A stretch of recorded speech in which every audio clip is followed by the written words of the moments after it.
Well, welcome, Violet, to the Plant Cunning Podcast. Thank you for having me. Pleasure to have you here. Yeah.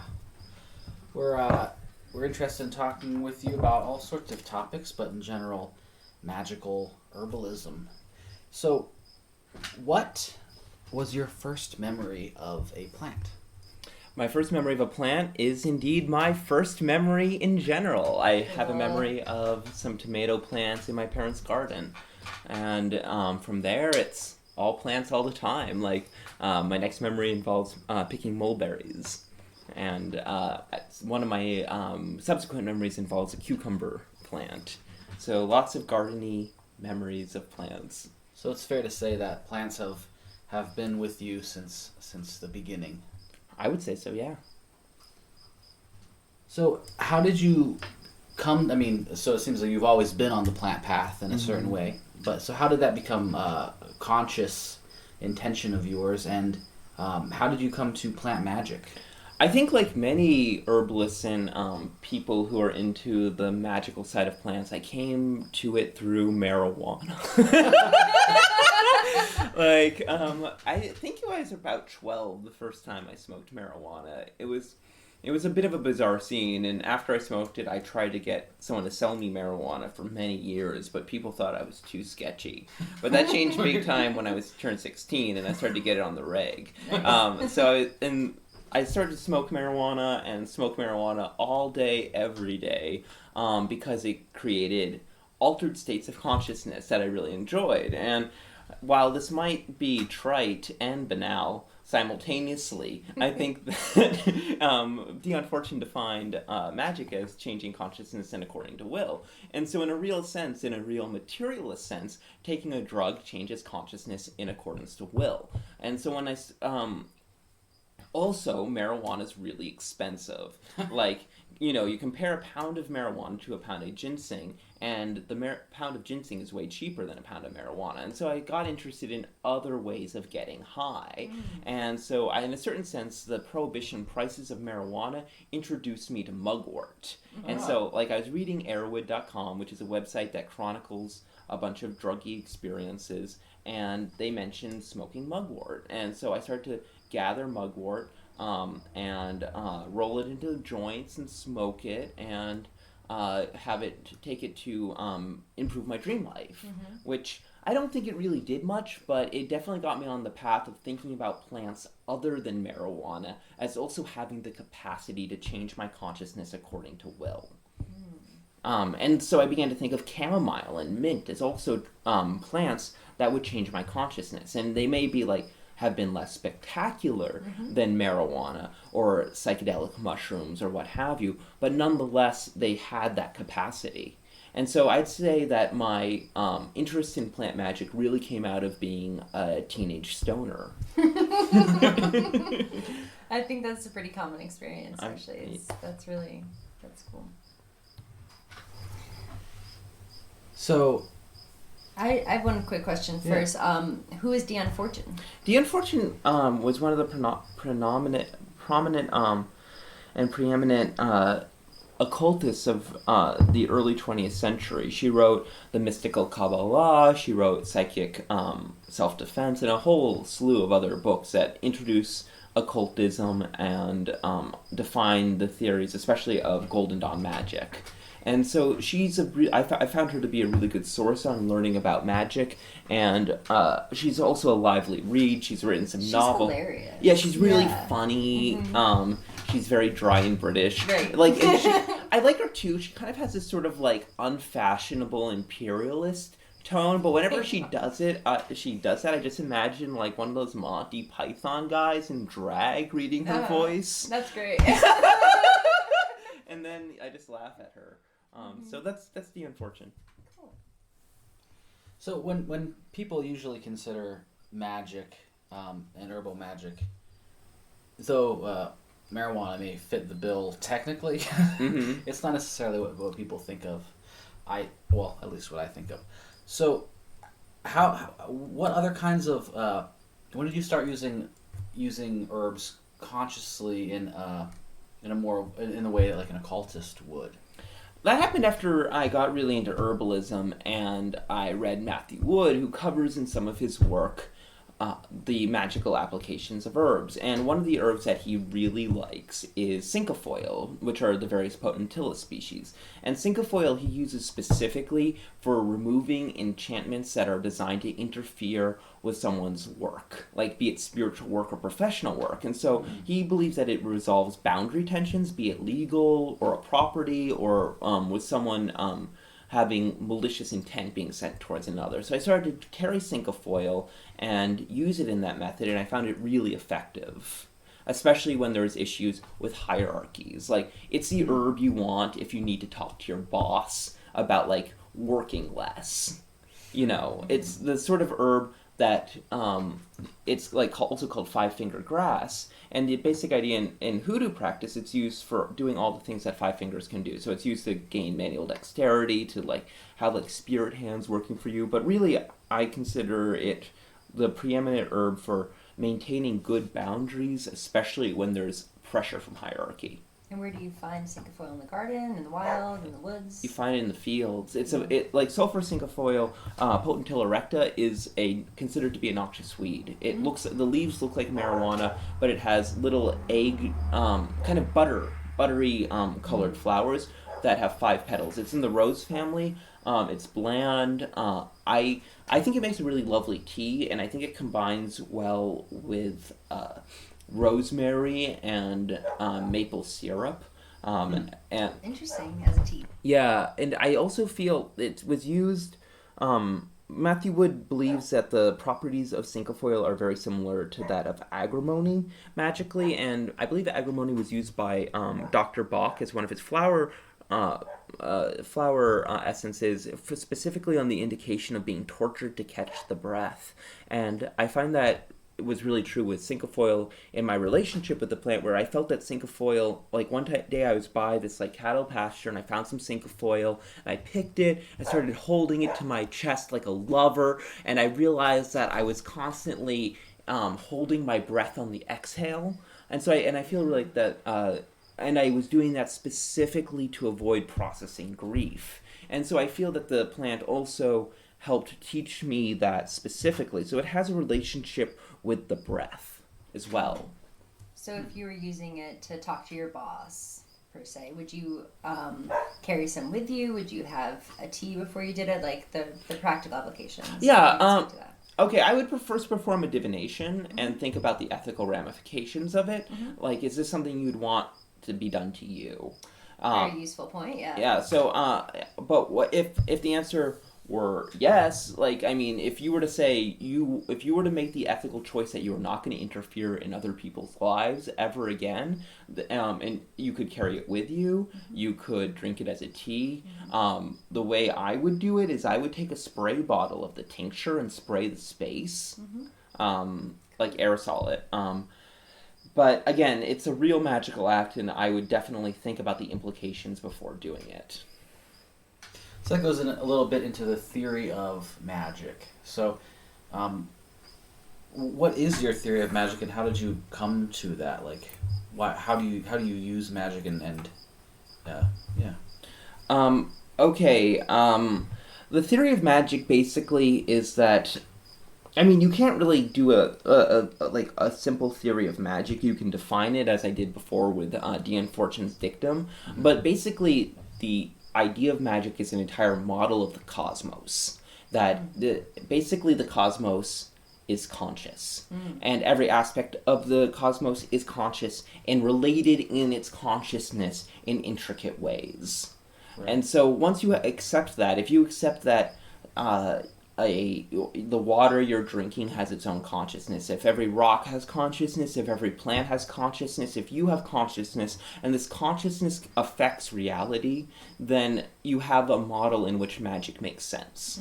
And so that's how I would define magic. It's not so much a thing as a model for understanding the cosmos. And how would you define plant magic? Plant magic is one of the traditional branches of Western occultism. It is the most common branch. So there's natural magic, there is astrological magic and there's ceremonial magic. And basically, within the Renaissance system, natural magic is the magic of plants, of stones, of springs, like all the healing springs. That's a branch of natural magic too, of sunlight, of moonlight, of all things that are essentially natural, and they would say in the sublunary sphere. So in the old-timey system of understanding the cosmos, you have the Earth at the center of the cosmos, and you have the moon above the Earth. And between the moon and the Earth is the sublunary sphere. And so the objects of the sublunary sphere are the objects that have natural magic. And so a plant has natural magic, and they believed a plant had natural magic because it had affinities in the great chain of being. So St. John's wort has an affinity with St. John's. St. John the Baptist, who was the green man of Christian Europe. He was the solar figure, or the summer figure to Christ's winter figure. And he's also associated with Balder in Norse mythology. One of the names of St. John's wort is Balderwort. So St. John's wort has this affinity to divine beings, and it also has an affinity with the sun. And so the St. John's wort participates in the hierarchy of the great chain of being. And so one could say it gathers the force of the sun, or you could say that it is a window into the consciousness of the sun, but the end result is the same. Using it brings the solar energy, or solar energy to bear. So if you made a tea of St. John's wort and you washed your floors with it, you would bring the solar energy to bear. If you put it in a little, bag around your neck, you would bring the solar energy to bear in your aura. If you put it on like a bunch on your window, you'd bring the solar energy to bear. And that's how it's used in traditional European peasantry. On St. John's Day, which I believe is June 23rd, they would gather the St. John's wort with a bunch of other herbs. They would make a huge bonfire in the town square. They would throw the St. John's wort and other herbs, and they would put their cattle through it to remove curses from cattle. Like in pastoral societies, people were oftentimes more concerned about the curses of cattle that people would put on cattle than on people. And they'd also hang it on their windows and on their doors to protect their houses energetically. And so that is sort of plant magic. It's a branch of natural magic that works with the specific properties of plants. I love how you're talking about the solar energy. All of a sudden the sun just came through the window in a really bright way. It was right. very warming. Yeah, and that's the thing with the magical cosmos. Those sorts of synchronicities are meaningful, but in the materials cosmos, they're just coincidences, and that's the difference. Not to give more credence to the occult worldview, but just to help explain to the listeners the different valences of meaning. And so this interconnection of this great chain of being, that might be why somebody would want to consider the ethical ramifications of a magical act before they did it, right? Yes, exactly. To work with the magical energies, they're going to appear in your life. Right. That's they ground through your body. Like with the example of the cinquefoil, if you were spraying, a workspace with cinquefoil tincture, right? That's you doing that. It happens in your experience. And the thing about time is it happens in this irreversible way. Like Oswald Spengler talked about how time is irreversible, and so it has this alien, hostile quality to humans. I think he was dead on. If you do magic without considering it, you could really regret it because it enters into your experience and it's irreversible as time. Are there levels of magic that you find that you this is a rather safe or benign level of magic, and then this is a little bit more high experience level and ramifications that you have to consider? Yeah, so I would say that natural magic is the safest and the least aggressive in terms of how it manifests in one's life. It works and you should consider it, but it's rather passive on the part of the human, right? You're taking these natural things and you're putting it someplace where it'll have an effect, essentially. Calling on actual spirits with specific formulae is much more powerful and much more dangerous. And so in terms of the actual techniques, natural magic is safer. I also think intent is really important. If you're doing magic for like blessing or healing or protection, that's going to be a lot. That's going to show up in one's life a lot better than doing stuff for like cursing or destruction, and then or harm. And that's the thing too. Within the magical cosmos, even the worst beings have the right to exist. Even the worst people have the right to exist. Everybody has good qualities and bad qualities. And so there's never really, within, like, at least Deon Fortune's world, like, there's never really any justified harmful magic from a human perspective, because one could always be affirming the good rather than participating in destructive energies. So from this perspective, this is why when she, in the magical battle of Britain, she was doing blessing work for Great Britain rather than cursing the Nazis, and Great Britain won, while as the Nazis were cursing Great Britain and they lost. Absolutely. Right. So another thing that this goes into is banishing rituals and cleansing and other ways of natural magic cleansing. And you've said before that and from my experience too, like banishing rituals can be a lot more powerful than natural magic cleansing, but maybe not everyone wants to be doing those. I actually disagree. I think that if you have someone who does not have a basis in banishing rituals, I think a floor wash is way more powerful than banishing rituals. So if you take that St. John's wort and you make a strong tea of it, put it in a mop bucket, a fresh mop bucket with a fresh mop and fresh mop head, and mop a floor going from east to west, it's going to have an immediate effect on the space. With a banishing ritual, it will have an immediate effect on your aura, but it also requires the person who's doing it to have some facility in visualization and also a connection to whatever divine energies they're calling in. What's great about natural magic and folk magic techniques in particular is that they're fast, cheap, and dirty. Like, you can do them without having any belief. You can do them without having a connection to the plant spirits. You can do them without having anything but the material itself.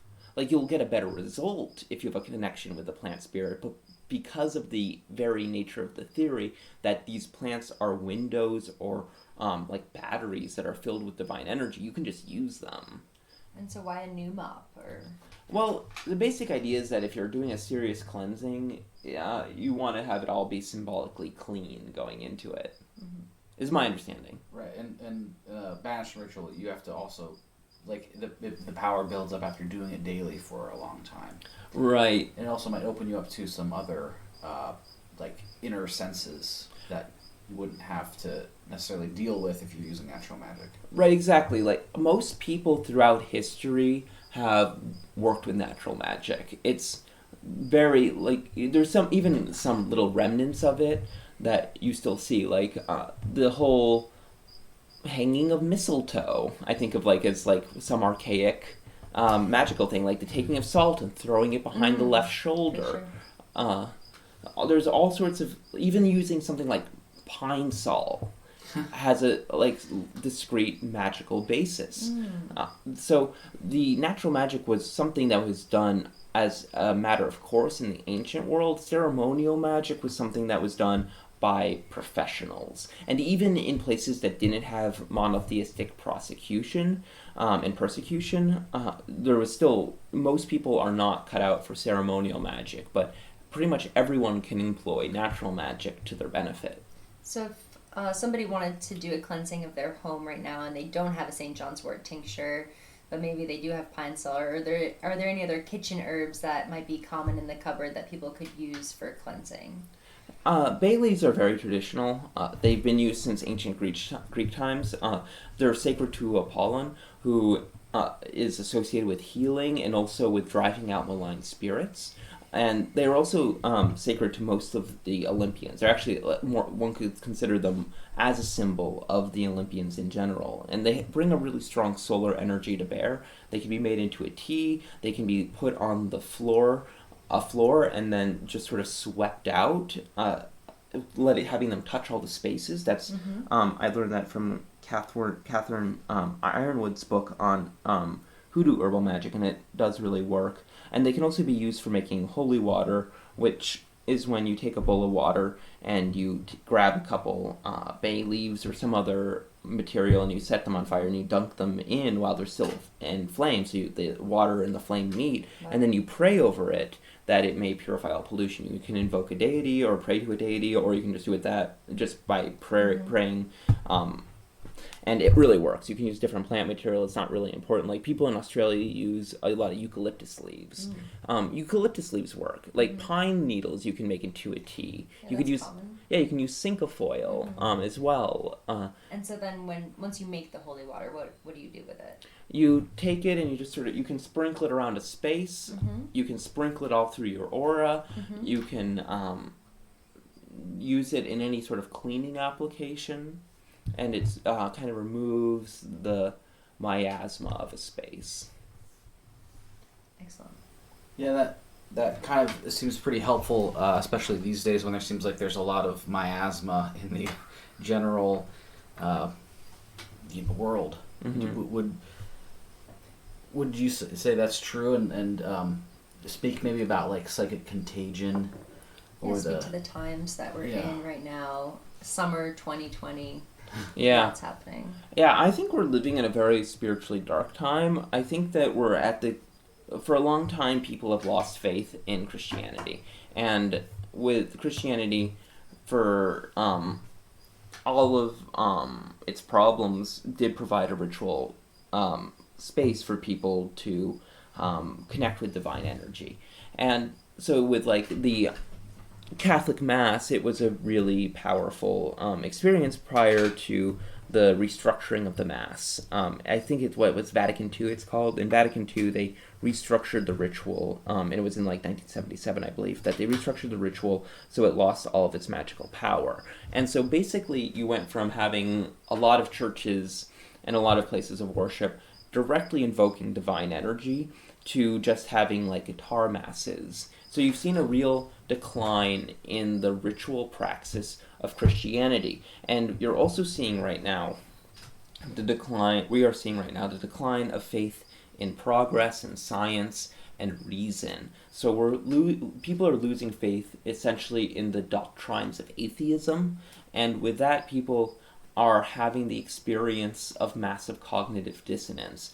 Carl Jung wrote about how people can only think clearly when their emotional affect is below a certain critical threshold. And so when the effective temperature rises, no one can think. And we're getting to the point where no one can think, and he talked about when that happens, you start to see the rise of chimerical wish fulfillment fantasies and slogans like political catchphrases. And so Facebook memes. Yes, exactly. And so we're at a point where there's a lot of psychic contagion in the world, and it's a pretty bad situation especially for those who are sensitive to the psychic reality, and it makes doing basic cleansing rituals and engaging in religious practice all the more important for those people, especially people who are sensitive to it. Having the practices really can help mitigate the miasma. Because the other thing, too, is miasma is essentially psychic filth. And so it's analogous, I think, to physical filth. It is something that, if you sweat a lot, you're going to get crusty and you're going to smell bad. And that's not a moral judgment on the person who smells bad. You can reek and be a really wonderful person, but you'll still be hard to be around. And so miasma is analogous to that sort of psychic filth. And the cleaning techniques of natural magic really help with it. The St. John's wort helps to clear miasma. The bay leaves help to clear miasma. And with less miasma, it helps to create a psychic space which is less conducive for psychic contagion and more conducive for clear thought. So what are some things that can happen to like a sensitive person who maybe has some psychic filth or miasma, like what are some symptoms of that or some indications like? Well, I'll use an example, and I'll try to change the details. But there is a place where people live, and in that place, I've lived there.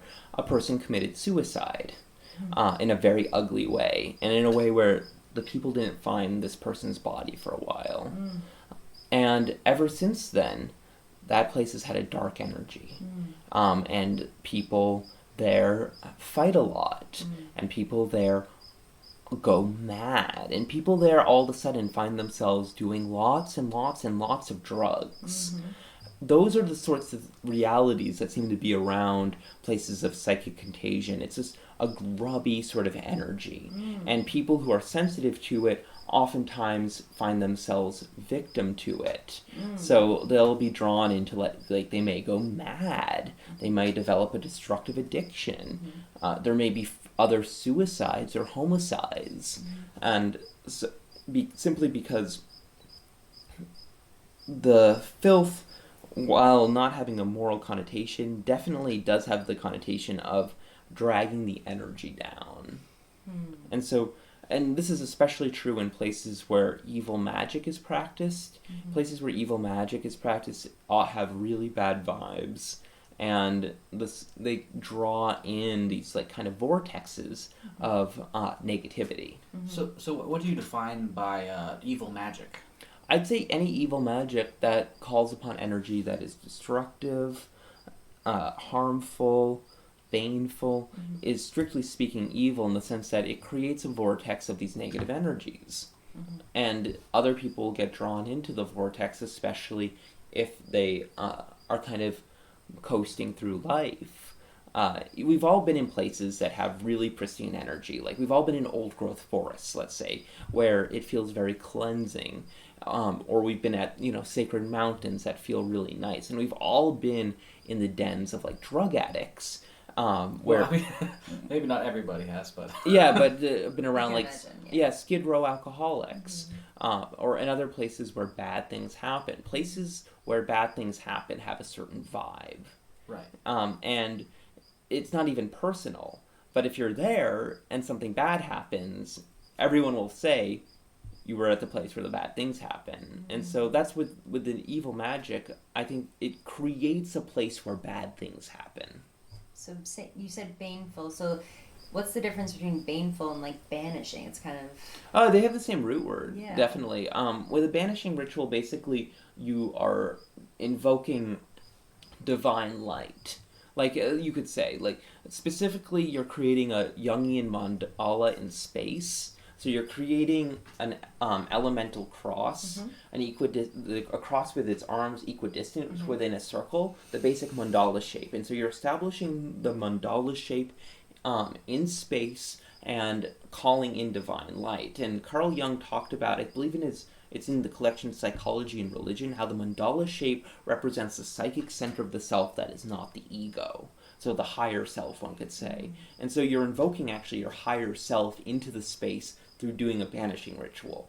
Okay. Yeah. So it's a little bit less about banishing something out, but creating a space of light where it's like maybe building your gut microflora to create an environment where you're not as likely to get an imbalance. You're creating your psychic flora. Yeah, I would compare it to eating garlic, because garlic is an herb that both works, according to what I've read, as an antibiotic, and strictly in the sense that it kills bacteria. David Hoffman talks about it. Matthew Wood talks about it. People talk about it as an antibiotic, but the paradoxical thing about garlic is it also helps support beneficial gut flora. And so garlic, I think, is a herb that's very analogous to a banishing ritual, and it's also been used. Deon Fortune in Psychic Self-Defense mentions an old English custom is that when an unpleasant guest comes, you strew out garlic, and after they leave, you take the garlic and you burn it in the wood stove because it absorbs energy. So garlic, it's sort of like it's equivalent in a psychic sense to eating raw garlic. So banishing ritual, yeah. Yeah. And so, but when for instance, someone is calling some baneful or harmful energies, that's going to affect the space that they're in and themselves. Mm-hmm. Like John Michael Greer's raspberry jam principle. Yeah, exactly. What is that? The raspberry jam principle is the idea that, let's say you're spreading raspberry on a piece of toast. There's no way to spread the raspberry without getting some jam on your finger. I mean, while I like that metaphor, I always think you could wear a glove. But then I think it's like you could hire a magician. Let's say you wanted to put a whammy on someone. You could hire a mage to put a whammy on someone, and then my understanding is they get the raspberry jam. They're the glove. Yeah. And you would get the karma. Okay. They don't get the karma. They're just a professional, right? It's a witch. It's what they do, They're a witch. They're professional. Yeah, They might have more protections in place, and they might have their own gloves. For instance, like a surgeon in a hospital is going to be wearing gloves and face mask and everything. Right, but you're still going to catch it. That's the problem. Is you're always going to catch it, and you're not only are you going to catch it, the space you live in and work in is also going to catch it. Oh, right, yeah. And so you make the world a worse place if you do that sort of thing. It's my understanding. Other people disagree, and I welcome them to disagree. But in my understanding is in hoodoo, there's the idea of justified versus unjustified workings. So you can do the cursey stuff if it's justified. Is it to stop, maybe to stop another magician or someone else who's doing more harm? Yeah. How do you justify it in hoodoo? Yeah, I think it's something. I'm not a hoodoo practitioner. I've studied some of the herbal techniques of hoodoo, but nonetheless, I'm not a hoodoo practitioner, and so I don't have a full grasp on the ethics. I don't agree with it, and personally, but it is something that other people agree with, and I'm comfortable with disagreement. Yeah. Right. For sure. But so you've written a little booklet on spiritual cleansing and protection. Yeah. These are some of the things that you talk about in that booklet, right? Yeah. What else? What other things? We talked a little bit about cleansing the space, but what about for your person? Any other tips that listeners could apply from your spiritual cleansing and cleaning and protection book? Yeah, I think that it really. My attitude is, and again, I welcome disagreement, but my attitude is if the moment you make the jump between living in a materialist world, if you are living one, into living into a magical realm, is that it doesn't make sense to have the sort of habitual irreverent atheism anymore. I think that it makes sense to be in a devotional relationship with a deity. To figure out what deity or deities make you resonate with and want you to worship them, and go for it. Basically, in the book, I suggest a technique that John Michael Greer laid out, where you burn frankincense and pray that a deity who wants to work with you in a beneficial way makes it known to you, and you work with that deity. And the reason for that is, you can do stuff with plant magic, but a deity is much higher on the great chain of being than you are.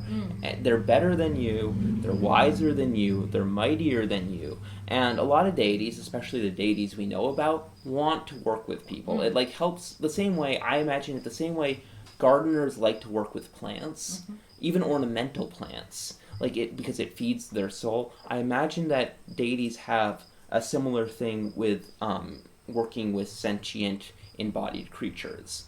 That's a beautiful imagery. Thank you. For that. You're most welcome. Who are some deities? What are some examples for folks who maybe don't know what deities are? Yeah, I mean, you could a classic example would be Jesus Christ. Jesus Christ is a deity. Another deity would be Kali, and all of the Greek deities, all the Norse deities, all the Celtic deities. And then you have heroes and saints and so on. Yeah, and they are also worthy of reverence and also are wiser, mightier, and better than any living person. But I think the important thing is making the effort and being willing to change. I think that once one accepts the presence of deities, one has to accept one's own human limitations vis-a-vis the deities, and so that implies that one has a willingness to change as one works with the deity. or deities in question. Thank you.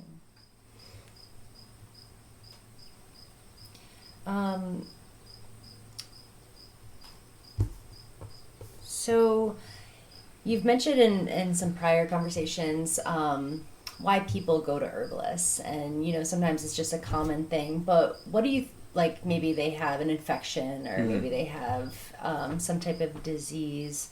Why do you think people go to herbalists? And if you could expand upon that thought. I oftentimes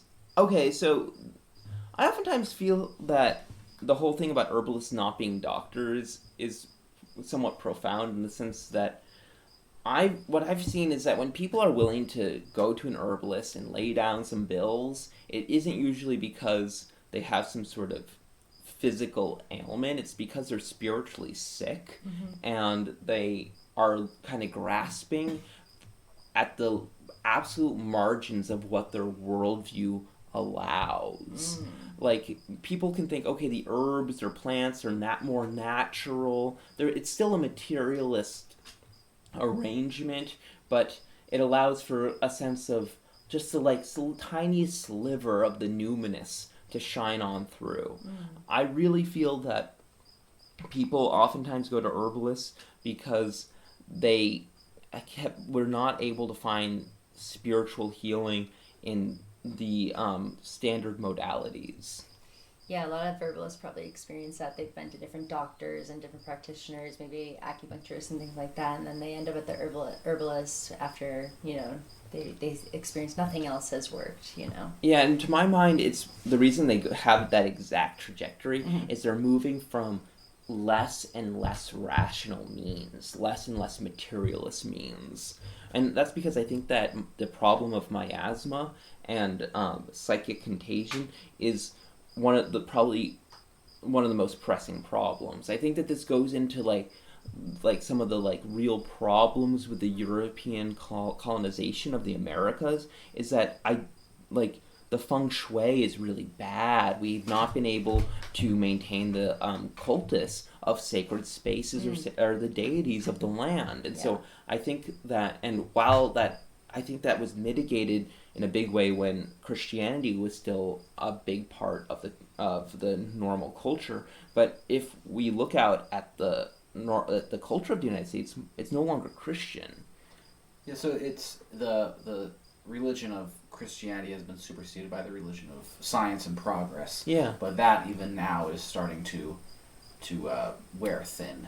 Yeah, I think we're gonna see some really freaky stuff. We're already seeing freaky stuff, and I think we're gonna see more freaky stuff because people don't do well when their worldview falls apart. I think there's a real meaningful division between people who have an emotional and spiritual stake in the status quo and people who don't.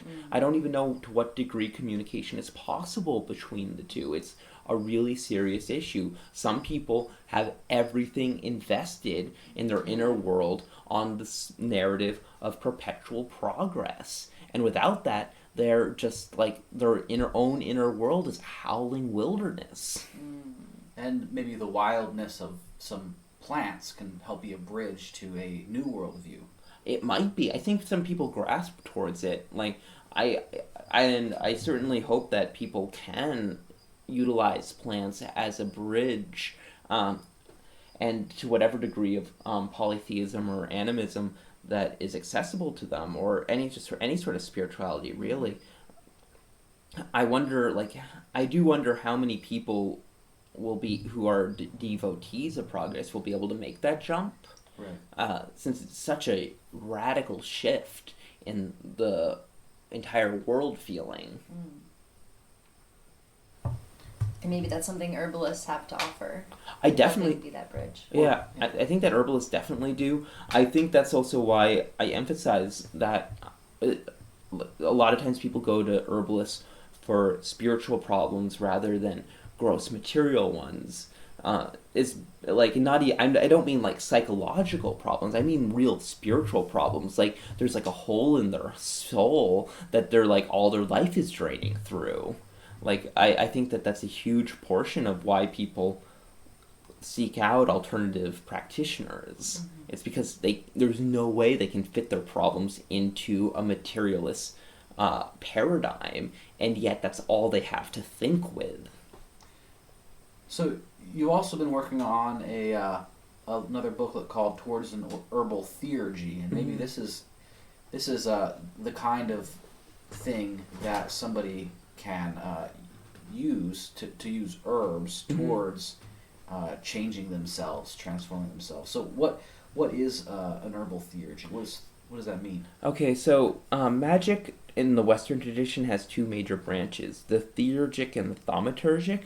Theurgic comes from theos, and it means God working, or divine working. And thaumaturgy comes from thaumas, or wonder, and so it's wonder working. So let's say you want to get a job, right? You want to get a job, and you can light a green candle at dawn for 15 minutes on a Friday morning, and do that until someone offers you work, and you take that work, and then all of a sudden you're making money. That's a working a wonder. And that'd be thaumaturgy. There's nothing wrong with it, especially if you think about the ethical ramifications of what you're doing, but it's not necessarily inherently reaching towards the divine. Theurgy is explicitly reaching towards the divine.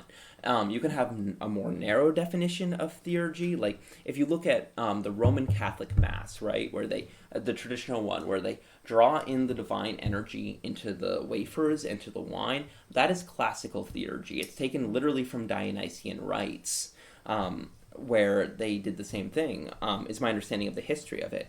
That is a form of God working in the more narrow sense. You could also say that every human contains within them something which is divine, even if it's at a very muted and infinitesimal quantity as compared to a deity. And so I consider theurgy to also be, I consider it broader, to also include things that improve the character of a person, since I think that our souls, which have some sort of touch of divinity to them, they express themselves in our lives through our character. And herbs are able, in a whole bunch of different ways, to help people work with and change their character.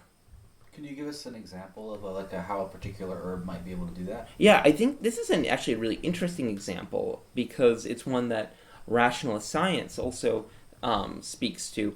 And with Nicholas Culpeper, the English Renaissance astrological herbalist, considered Jupiter to rule judgment. And it was used by the ancient Romans as an offering to the god Jupiter. And he also considered it to strengthen the brain exceedingly. What herb is this? What? Oh, sage. Sage. Right? Sorry, I didn't say that, but sage was used in, and modern, I believe on PubMed, they have an article about how sage, for whatever reasons, I'm not a doctor or a scientist, I don't know the details, but it helps improve memory, right? And so you see an herb that generally increases one's memory, and through memory increases one's capacity for discernment and judgment. And so that's an herb that improves character. And then in the Yoga of Herbs, which is a really helpful book for bridging Ayurveda and Western herbal practices, you see sage listed as an herb that drinking it dispels gloomy emotions. It calms the heart. It brings clarity to the mind. And in my own life, when I'm in a real bad funk, you bet I reach for a cup of sage tea, because I find it works. It you know how people smudge sage? I feel like it smudges my inner realm. And so the sage changes one's character in a real way. And all herbs, if you take them, change one's character in a subtle way. Mm-hmm. Nicholas Culpeper did a lot of really helpful work characterizing the sort of planetary energies that the herbs carry. So, thyme was used to increase courage, traditionally, and it is ruled by Venus, and that's an interesting thing. People don't tend to think of, Venus and courage is synonymous. But I think those people, if they think about it, like if they've ever asked anyone out on a date, they know very well that Venus and courage are very much linked. Yeah. And so time improves like courage, and it also Matthew Wood considered it specific for when people have stuck unresolved issues. It's the herb that people take for nightmares. And so you see that every herb has a capacity to change character in certain directions, and my work with the little booklet Towards an Herbal Theurgy was an attempt to lay down a basic framework for understanding the ways that different herbs may affect character. So if magic is the change in consciousness in accordance with will, you're consciously choosing particular herbs to augment or adjust your character. Yes, exactly.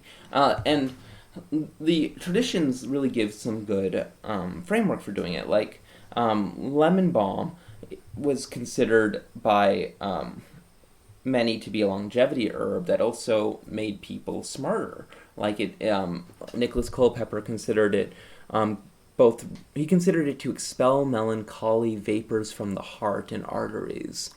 And the heart he considered to be the place where the vital spirit, the enlivening spirit, resided. And Paracelsus, the great Western alchemist, considered lemon balm to contain the to be able to recharge the mortal oil from which the wick of life burns. And so you see it as a longevity herb, but then you also see it used for strengthening memory. And also it's in herbal alchemy, it's traditionally the first herb that's prepared because it has an effect of making alchemical symbols more easy to understand. It's also ruled by Jupiter. And so we see both with sage and with lemon balm this sort of emphasis on memory, this emphasis on judgment, this emphasis on understanding the full picture, and like a full picture in its wholeness. And there's like an emphasis on like the integrity of a person. So you see like the integrity of memory, the integrity of body, like white oak, another jovial herb, was used by Dr. Bach for severe alcoholics, especially when there was a loss of integrity and personality. And so you start to see these sort of like patterns emerge with different herbs as well, which I found was part of the reason I included the Kabbalistic literature that Deon Fortune and John Michael Greer have made so accessible in my booklet, because the larger groupings help, like Chesed, which is the sphere in the Tree of Life associated with Jupiter, also rules the memory.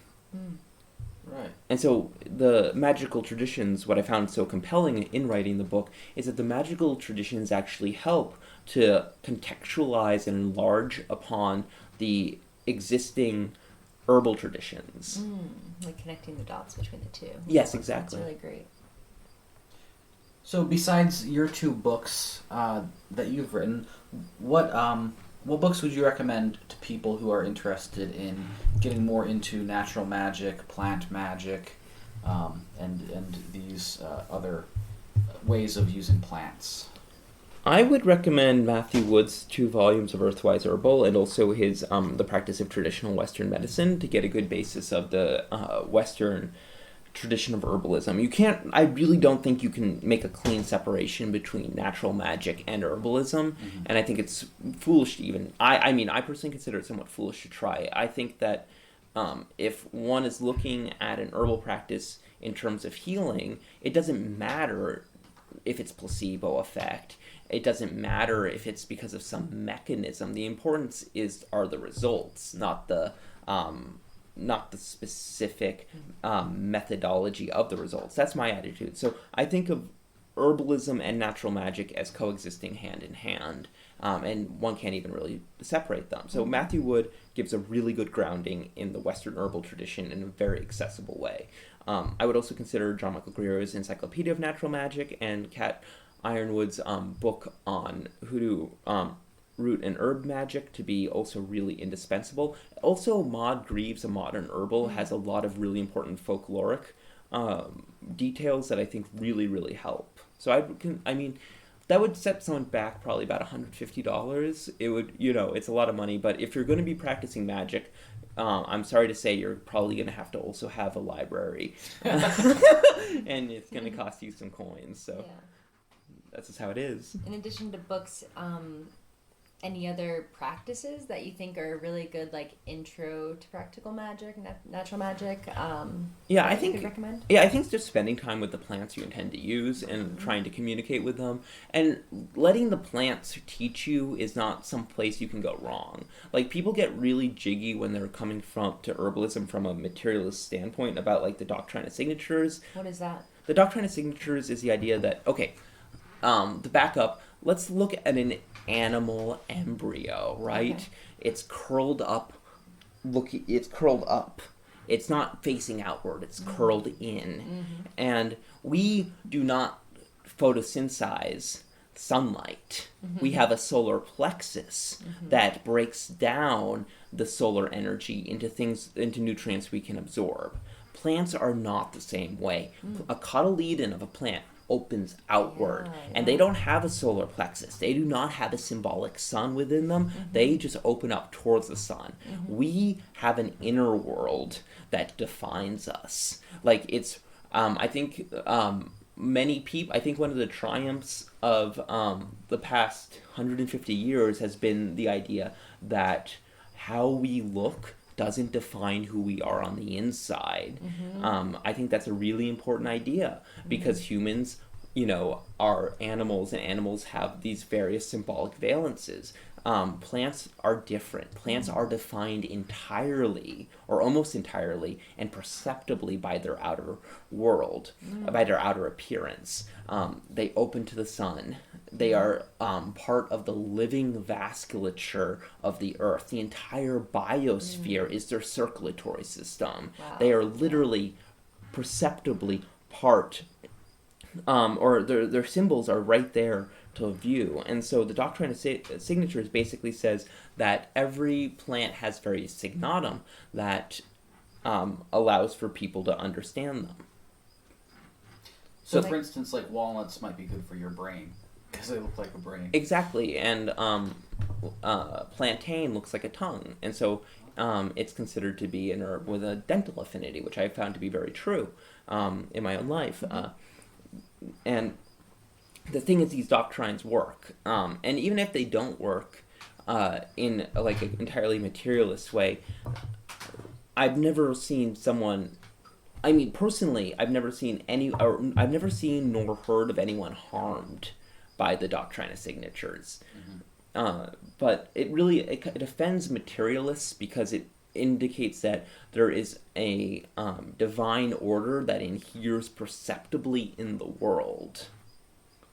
And but I think that spending time, if you're going to be working with magic at all, it requires to some extent to accept that there is some sort of divine order that inheres in the world. And if you're going to be working with plants, I think that the plants can teach you more about them than any book. And I think that the plants appreciate the time that one takes to apprehend them and to see what the plant will teach themselves. And the plants are outwardly focused and outwardly growing, and so you can see that the oak tree is really strong and it's mighty, the wood is hard.